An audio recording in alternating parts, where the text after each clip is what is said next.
A little earlier this week, I was able to talk to Denise Gough, who is an Irish actress. Many people may know her from Andor. It was earlier this week. That's why I have a different shirt on. So anyone in the comments, just relax. But nonetheless, we were able to talk to her about her solidarity with the Palestinian people and why she is choosing to take this time to speak out on behalf of those facing genocide. And as we continue the show here, we are very, very honored to be joined by the Irish actress. Many of us know her from Andor, Denise Gough. Denise, thank you so much for being with us. Thank you so much for having me. Well, it's great to have you here. And, I'll start with maybe what seems like a pretty obvious question, but why speak out about the genocide in Gaza now? Why is it important for you to use the platform that you have? Well, I've been since October 7th.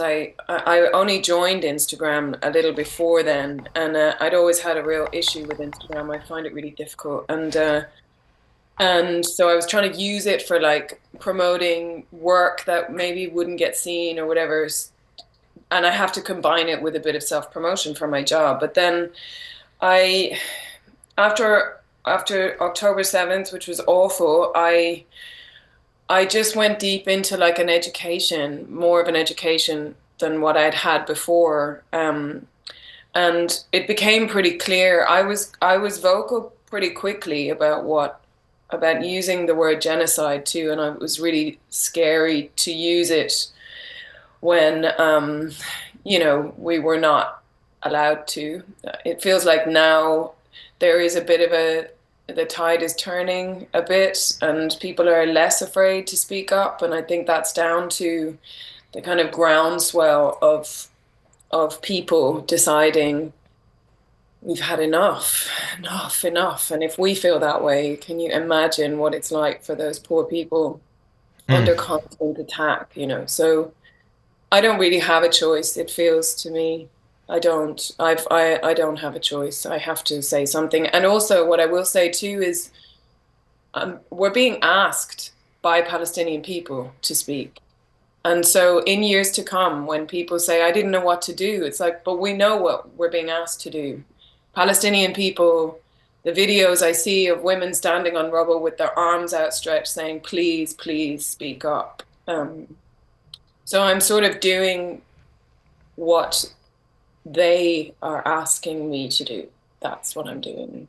Because it's not easy. I will also say that I'm nervous. I'm channeling that boy, Logan Rosas, who used his graduation at NYU to speak up. I mean, God love him. How amazing that he did that. But yeah, it's nerve-wracking. It's nerve-wracking, but it's not even a touch of what is going on for them. Like, No, I think it's a good point, and I want to pick up on something you mentioned about how you went into a period of education and learning and trying to find things out. And I was wondering if you could tell us maybe a little bit more about that journey, about learning about Palestine, how it changed your life, all the things that you were able to pick up on once you started looking deeper. Yeah, so I had done a film when I was 23 called The Shooting of Thomas Herndon, or maybe I was 24, and it was about a young man who was killed by the Israeli army, I think 20 years ago, 30 years ago. And I was out in Jordan, but I was young. And I remember being in Jordan and sitting with a member of the ISM, the International Solidarity Movement, and a member of the IDF and thinking, this feels really tense. Like what? We're making a film. So I was sort of trying to make small talk. I mean, my God. And that film taught me a lot, but I was on my own personal journey in my life at the time, so I wasn't politicized yet.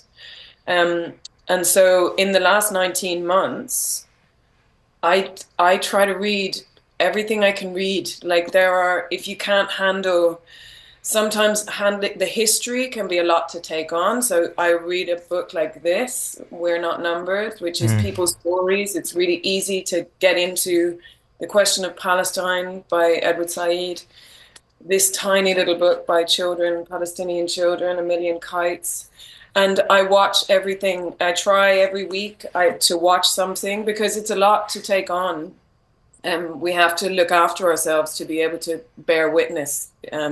So I can't watch everything all the time, but I try to read 20 or 50 pages a day of a book that educates me. I watch a documentary. The most recent I watched was Voices from Gaza, which was made in 2014. It's devastating. You're essentially watching people live in a concentration camp. It's terrifying. Also, Ambulance, which was made many years ago. Everything to teach me how long this has been going on. And so education is key. And also I follow, now that I'm on Instagram, I follow people like Norman Finkelstein, who's a leading voice on as an American Jewish man who lost his family in the Holocaust. Gabor Mate also.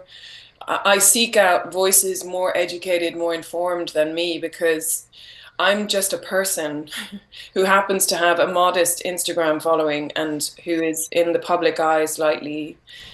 So I don't try, and I can't solve this thing, you know. And last night I watched something. Gabor Mate gave a talk, and he said that before Jesus there was a Jewish sage called Hillel, and he said, the task is not yours to finish, the task of healing the world, but neither are you free not to take part in it. And it really struck me. I'm a human being. I'm not a politician. I'm not as educated as Gabor Mate or Norman Finkelstein. I don't have as much influence as many, but I am a person, and I'm finding it really, really hard to do nothing. So I have to do everything I can do. Because, you know, I don't have children, so I'm not going to have my children come to me in years to come and say, what did you do? I'm going to have me in the mirror.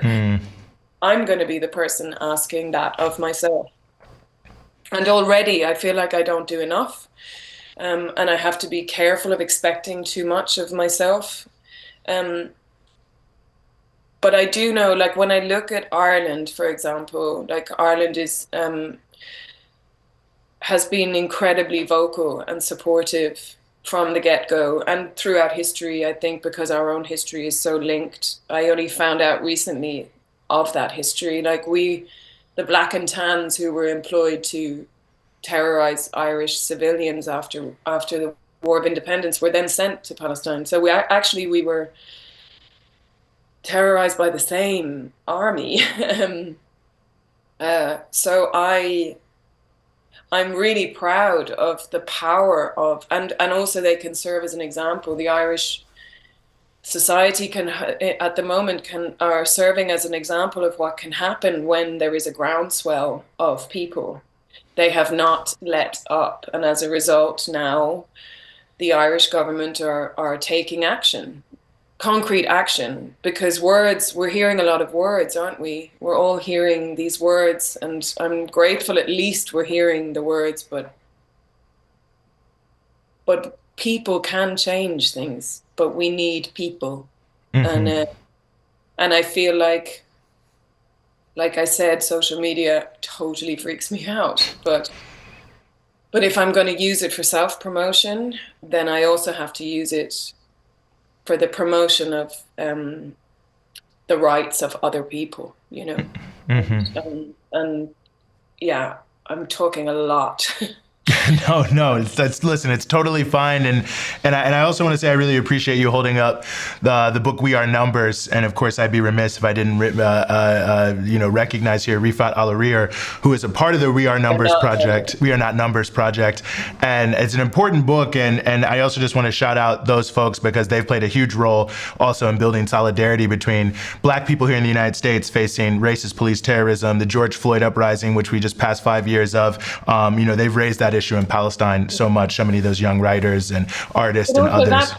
That's also something to that when the Black Lives Matter movement took real came up again a few years ago after George Floyd, like we were asked by people of color, as white people, we were asked to educate ourselves, to stop asking people of color to tell us what to do. We had to do it. And I believe a lot of us did do that. We read the books. I mean, there's always more to be done, of course, but what has been difficult, I think, with this situation is that my fear is that people don't do the same for Palestinians. You know, we have the books available, we have the documentaries, we have the evidence of what is going on. This is the question I think that people are asking themselves so significantly, because it's everyone wants to act, everyone wants to do more, everyone wants to feel like they're making a difference in the face of something that it's impossible to describe. So then sometimes you feel people aren't moving, and the question is how do we get people moving? And I think that's an important question for us to ask, because as you said, if we don't have the people, we can't make the change. Yeah, and also we do have to be compassionate to people. Like it's easier when you've started vocalizing and you've started doing that thing, it can be easy to turn to other people and go, you should be doing this and you should be, but actually everyone is where they're at. Ta-Nehisi Coates talks about the levels of deception, and I feel like we're all at different levels of what information we have been given, what we've been able to seek out, what we're able to handle at any given time. I get messages from people saying, I've got 3 kids and I work a full-time job and I just don't think I can take that level of intensity. And I want to say to them, I get it. I understand. I don't want to say to anyone, you should have been here sooner. Just show up when you can, but please make it soon. And I feel better speaking about it. I feel better being part of the people that are talking about it. There is a safety in that. There is a safety and there is a compassion in that. I don't know if that makes sense, but it's like I just want people to be kind to each other while we step up. No, I think it makes perfect sense. And it brings me to, one of the things I wanted to ask you about as we start to close out here. And that is maybe a message for fellow artists, because, we're seeing, obviously people like Kehlani under significant attack, Kneecap, also Irish in a similar situation. We're seeing all sorts of people who are in the cultural realm, cultural workers, a lot of pushback. But at the same time, we're seeing maybe more figures from arts and entertainment speaking out than we have in the past. So, as someone who's in a similar space, in a similar world, I wonder just how you speak to those folks, those who are artists as well, wondering about how to use or if they should use their platform. There's a huge fear, and I share that fear. I'm sitting here with you and my heart is racing. I'm really anxious. But what we're living through is a very specific thing, and I have to believe that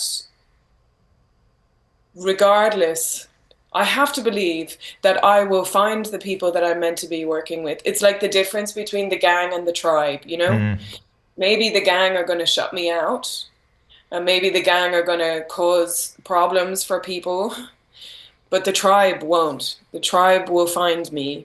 I will find my people through this by speaking up for what I believe in.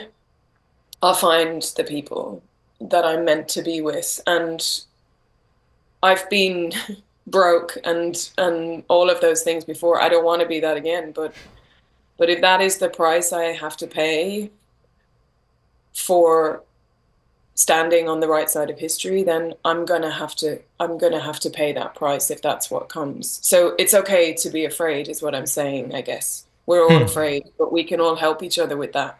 We can help each other with that. That's so important. If that's helped people to come forward or not, I just know that it's better to be on the right side of history. Yeah, no, I think that's right. I think listen, there's a saying about some of these things, when you put yourself out there, if you're not a little afraid, then that's when you're in trouble, because if you're taking a risk, it's good to know you're taking a risk and not to be doing something, just to be doing it. But yeah, I appreciate that. And just to finish, it's like, isn't there a quote, speak even if your voice shakes? Didn't somebody say that? Maybe It we sounds put it on right. a If t-shirt. I don't know who it is, but whoever it was, they were very sound of mind when they said that, because Yeah. I think that's the most important things. And I think this has been important. And I really appreciate that we have found you, that you were willing to find us here and Breakthrough News. And Denise, we really, really appreciate you joining us here on the show. Thank you so much. Thanks.